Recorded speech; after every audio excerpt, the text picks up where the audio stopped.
And then at the end of the 6-month period, you're getting a second blood test, which is what would be recommended for an actively tracking patient with a doctor, is to have a second blood test engaged to see where things are. Now we'll be able to show all the physiologic improvements across the board, all of the health and wellness markers you're looking at, everything that's going to be positively impacted, it'll show up in the blood test, as well as your biologic age. Let's say for a second that over the course of 6 months, the predictive scoring algorithm, it showed that you had a 5-year biologic age reduction from all the things that you're doing. And that's great. And then you get your blood test, it actually shows that you had a 7-year biologic age reduction from when you started. That's great. Now the algorithm is able to reset its value for you based off of what actually happened to you between the first test and the second test at the end of 6 months. It can go back and it can use all the activities you engaged in, and it can recalculate the values of those activities to you. And in the next 6 months, it can create a more accurate reflection of your biologic age reduction.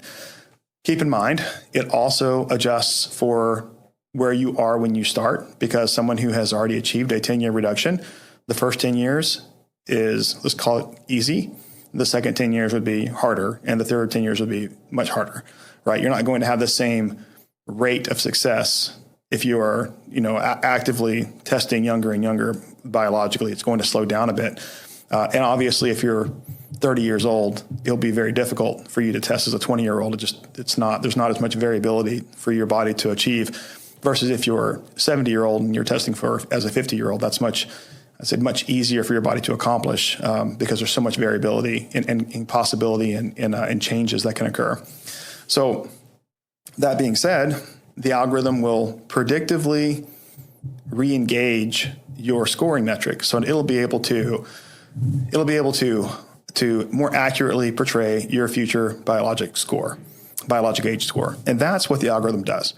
So it's pretty exciting. One of the things that I'm working on now is engaging in a more sophisticated AI model for this. And that's something that I have been working on. I've actually got a few healthcare and medical groups out there that are interested in working on this with me. It's something that I'm excited about.